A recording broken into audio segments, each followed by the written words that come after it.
Support for this episode comes from Modern Football Technology. Modern Football Technology provides real-time opponent tendencies and self-scout while eliminating manual data entry into Huddle, DV Sport, and Exos. If you're tired of tools that are time-consuming to learn and perform inconsistently at best, then we recommend Modern Football for a fresh perspective. Schedule a demo today at teammofo.com to see a battle-tested tool that's proven to perform and deliver value. Mention Coach and Coordinator Podcast or use the coupon code CC10 to receive 10% off your first year. And listen to our recent episode featuring Folsom High School defensive coordinator Jordan Ersick to learn more about how the 2023 California State Champion uses modern football to dominate their opponents.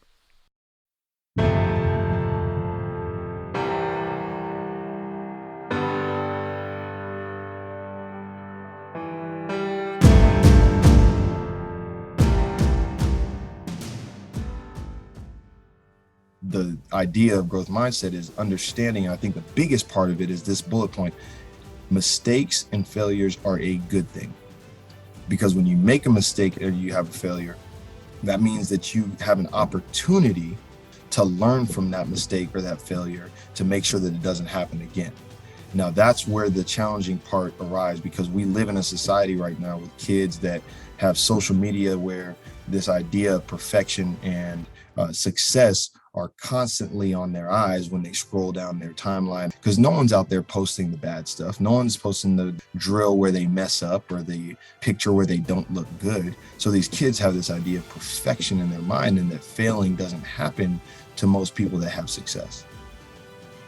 Today's episode is from the third annual Lawrence First and Goal Clinic talk from Dalton Hilliard, defensive backs coach at UConn.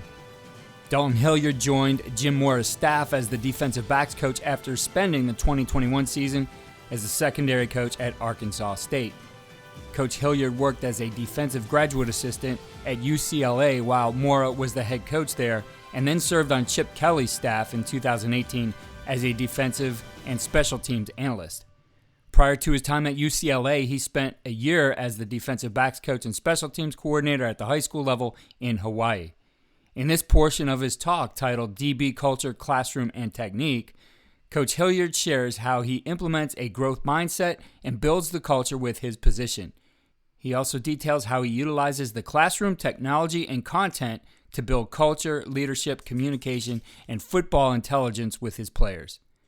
The entire talk, including the second part devoted to developing the critical factors in defensive back play and technique, is available on Lawrence First and Goal channel on CoachTube. The link is in the description. This segment of the talk applies to every position on the field, and be sure to stay tuned following the clinic segment for our winning edge takeaways and ideas for implementation.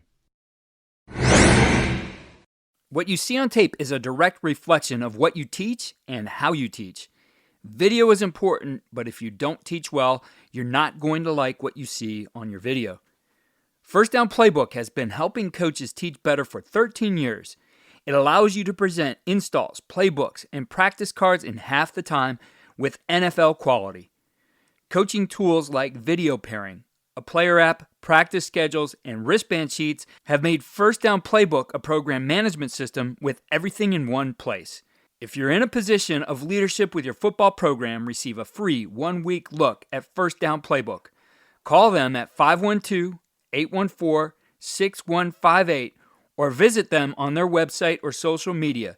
Mention Coach and Coordinator Podcast or use the coupon code COACH24 to receive a $100 discount off the normal $700 First Down Playbook team membership price. Links and the phone number are in the show notes. Special shout out, obviously, like you just said, to the Luce family for doing this. Is a really special thing. I'm excited to be part of it for the first time after, having so much success before me. I'm excited to be here to support the future of this foundation, and let's get into it. Today, as Keith just mentioned, I'm going to talk about DB culture, classroom, and then some technique at the end, to just give you an idea of where we're going to go with this presentation. Just the agenda-wise, I'll give you a short biography about myself, talk about building culture, a little DB classroom tools, some critical DB factors that I believe in philosophy-wise, and then we'll get into some drill work here at the end. So a little bit about myself, just to give everybody a background. My wife, Katrina, is a neuroscientist working at USC back in California. My daughter, Naya, is the assistant defensive back coach here at UConn, just turned 2 a couple of weeks ago. I went to UCLA, played for Coach Mora there. That's kind of where my connection to this job happened. And that's where my coaching career started, was with him as a GA there at UCLA. Also as an analyst for Chip in his first year at UCLA.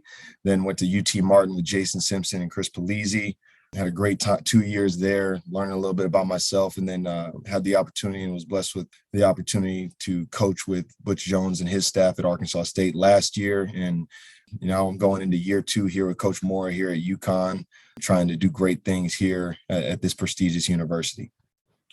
Here at UConn, we have this thing called the Husky filter.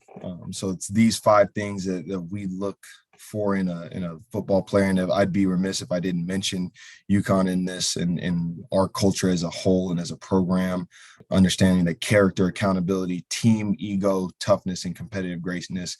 Those 5 things, if we have that, we can go really far, and we can have a really high standard that we hold these guys to here, and definitely have a great brotherhood culture going with these 5 things. So in terms of my classroom, I just want to give people an intro to what our theme is this off season. So I'm very, very much cerebral, being a coach, trying to find different ways to have information reflected by the player and in his head, and allow him to absorb it like a sponge. The human condition is to survive, right? I mean, you go back to Adam and Eve, whatever you believe in, there was a beginning, and we were all conditioned to survive: fire, food, water, all the necessities to live. So it's our job as coaches to help these guys fight that human condition and recondition themselves to do more. So FTHC, you'll see it on every slide. That's our motto this offseason, is fight the human condition. So in terms of just DB culture and habits, we're going to, at the end of the day, play with great technique.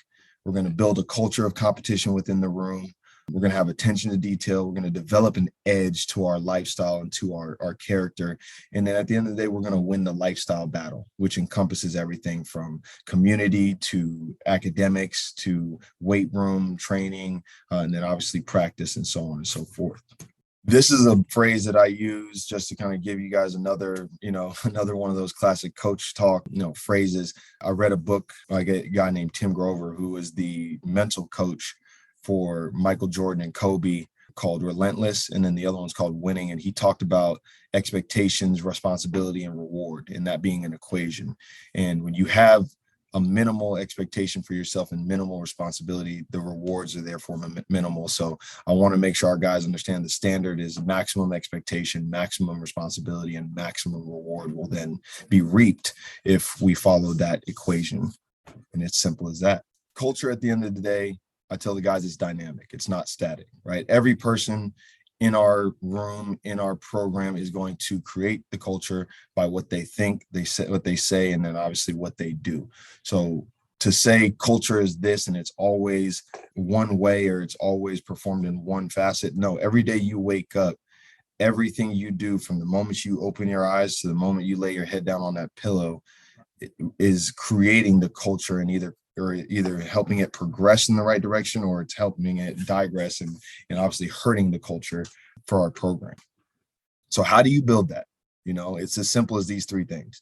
You got to believe in the culture that we're obviously building here. You got to sell it to not only yourself, but others. And then you got to demand it more so than anything, not only of yourself, but of the others around you. When you have peer-to-peer accountability, and you have coach to student athlete accountability, and you demand it of each other, that's when it becomes really, really special. So if you do these 3 things, I truly believe that whatever culture you're trying to implement, at the end of the day, it's going to flourish, and it's going to be successfully implemented no matter where you're at. As coaches, we know that some of the biggest hurdles to our team's success can come from off the field. Your team needs support to tackle the endless list of expenses, uniforms, training equipment, travel, and more. But raising that money can feel like a full-time job. Thankfully, there's Vertical Raise. Vertical Raise is the premier online fundraising platform using innovative technology to create the easiest and most efficient system available. Raise more money in less time with a local fundraising coach who works with your team every step of the way to customize the ideal fundraiser. With options for online donations, digital discount cards, premium product sales, and even spirit shops, Vertical Raise has top-of-the-line solutions for every fundraising style. To find out more, visit verticalraise.com and we'll get you connected with an exclusive offer on your first fundraiser. So in our classroom, the one thing I have taken this offseason, done a little bit differently is, we're in a different day and age here in 2023, in terms of holding kids accountable, in terms of what you were allowed to do. Back in my day, we did something called the Green Mile. So anytime you were late to class or if you missed a meeting or whatever it was, you got a 2x4 and you pushed it sideline to sideline at 5 a.m. until you reached 5,280 feet. So you pushed it a mile. And today's climate, we can't do that. And it's understanding there is a reason behind that. So what I've done is I asked the guys, how do we want to hold each other accountable? How do we do that without having guys do the Green Mile and that's having to do that? And they came up with the idea to hold each other accountable. We select captains every semester and they hold each other accountable. So if they find out somebody has missed a class, they will handle the issue themselves. So I'm completely removed from it. It creates leadership in our room, and I try to use it to put guys that aren't great leaders in a leadership position to where they have to, obviously execute a leadership role. Another tool that I use in my classroom, and I know that all of us have different resources at different levels, but when I was at UT Martin, we didn't have the same resources that, say Georgia or Alabama or Clemson, whoever it is, that they have at their disposal. So I was introduced to this program called Go Army Edge, which was free and is still free, but it allowed me to build a virtual playbook that we can use in the classroom. So if you have a basic classroom with a projector, you can use this. So I would basically project a formation on the screen from a defensive perspective, and it allowed my guys to get up to the front of the room, talk, about tools that we use in certain coverages, where the rotation's happening, what their alignment is off the certain receiver, whether he's attached, detached, what the backfield set is. And it allowed me to hear these guys talk in a controlled environment so I could teach and see who really obviously knew the defense and who is comfortable communicating it. And then you take it to another level, this program can actually even do motions. So I can set up a 2x2 and have it motion to 3x1. And these guys have to adjust in the room in front of everybody and give the correct adjustment call and tool and adjust associated with that motion. So again, a really cool tool. It's an app. So you can download it on your phone, on an iPad, on your computer, and you can use it in your classroom just to teach and break the monotony of a basic PowerPoint or Exos or DB Sport presentation. So moving into something that I do here that's a little bit different in terms of my classroom, I was fortunate to be able to be on staff with Chip Kelly at UCLA. And something that he consistently talked about and really believed in was the idea of growth mindset. So what it is basically it's a mental state in which you believe that skills are not necessarily born. You're not born with those skills. You have to build them. And there's a process to that. And so in that process, as a coach, I choose to make sure that my guys understand the overarching emphasis is these two things. I'm going to build belief in yourself, and I'm going to allow you to build focus to execute that belief and make it a reality. Because as much as potential and belief is great, at the same time, if you don't execute and you don't focus on that process to make that potential a reality, then again, you're going to be in a situation where you're not able to execute on a consistent basis and build habits that are aligned with that mission or that belief or that necessary, potential. So the keys to that growth of belief and focus and those overarching emphasis, we're going to have 4 things. So we all know about effort. Effort is what you have whenever you're trying to do something. You put a certain amount of effort, and effort is going to be a non-negotiable. We all know that. It's something that every coach talks about. Now, where you get into the difference of the mental state and understanding growth mindset is where these next 2 bullet points come in. Challenges and mistakes. So every coach is going to put a kid in a challenging situation, whether it's on the field, in the weight room, in the classroom. You're going to challenge every student athlete in some way, form, or fashion.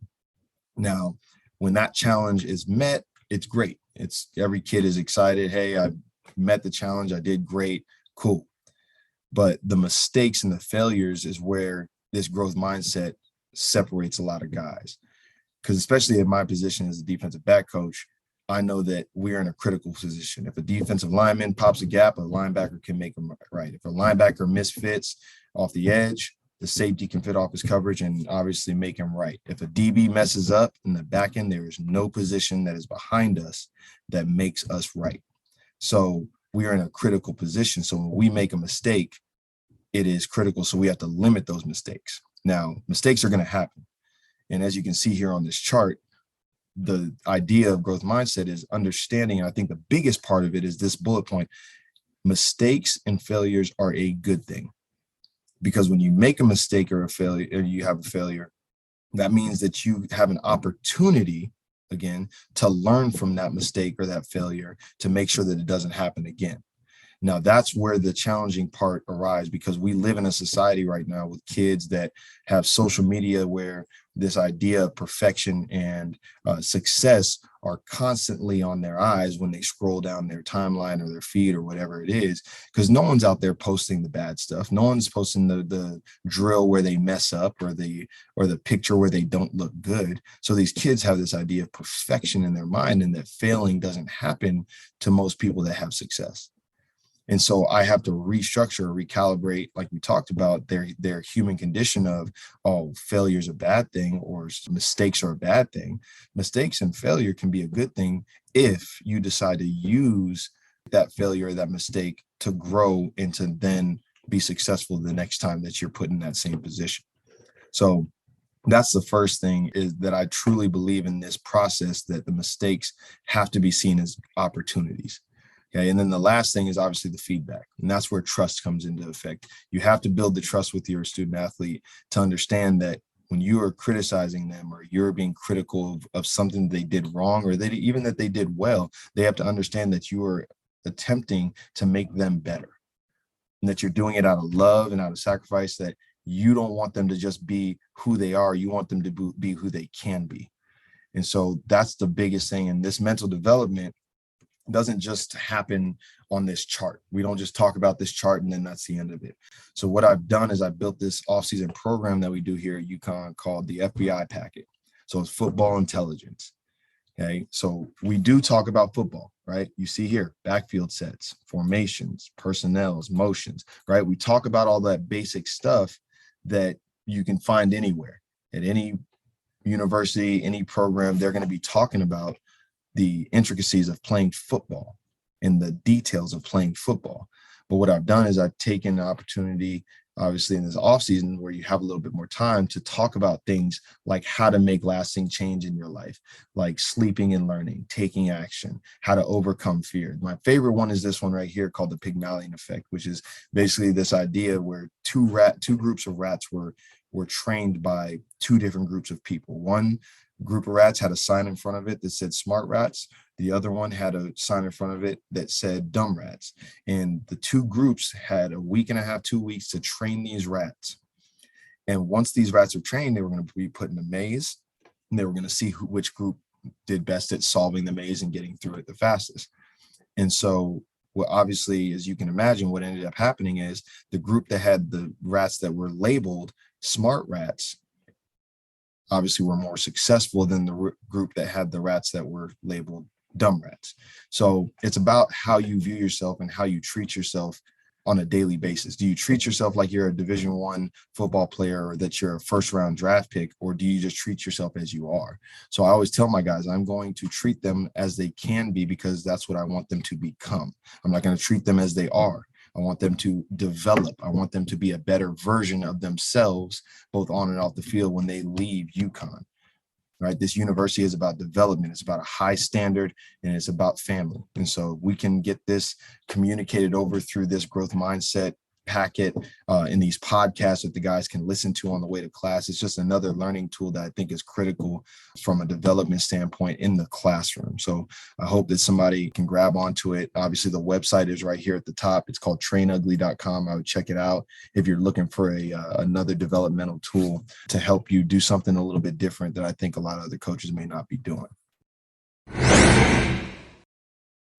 Here are our winning edge takeaways and ideas for implementation. 1. Implement a growth mindset into the culture of your position group. A growth mindset means believing that talents can be developed through hard work, good strategy, and feedback from others. Mistakes are looked at as an opportunity to learn. Those with a growth mindset achieve more than those with a fixed mindset who believe that talent is innate. To learn more about growth mindset, I recommend Carol Dweck's book, Mindset, The Psychology of Success. To get you started on the idea of growth mindset, I included a link to an article in the Harvard Business Review in our enhanced show notes on coachandcoordinator.com. 2. Make leadership an on-the-job training activity. Coach Hilliard appoints captains for each semester, and they hold their teammates accountable for not meeting the standards. If we want leaders in our programs, we should give them the opportunity to lead before the season and the voting and installment of captains. Everyone can be given short segments of the offseason to lead. It could be a week or a month or semester, but regardless, the leadership moves outside of teaching ideas to the players in the classroom and actually being given the opportunity to lead. You as the coach can provide the support and feedback to the players leading during that time. 3. Utilize all of the content and technology on the internet, YouTube, podcasts, social media to teach both football intelligence and mindset and skills for achieving success. I recommend @TeachTapes on Twitter. If you haven't seen it yet, Steve Hauser is doing a series called Teachable Moments with us, and he did a series during the season. Coach Hilliard has a curriculum for their football intelligence, and he uses a podcast which he likes to teach other things like achieving success. There are so many opportunities we have to share important ideas that can make a difference. I like to screen record an impactful idea I hear on a podcast by using the screen record feature on my iPhone and sending it to my kids, family, friends, coworkers. Both formally and informally, we can develop our players and fellow staff members by sharing with simple tools at our fingertips, most of which are on our phones. Be sure to go to coachandcoordinator.com for enhanced show notes with links to related episodes, resources like Coach Hilliard's clinic, which I highly recommend. In addition, we have articles and our winning edge takeaways detailed in text. Also, sign up for our free weekly tip sheet, which highlights the best ideas from the previous week, trending episodes, and featured resources. Follow me on Twitter @Coach K. Grabowski.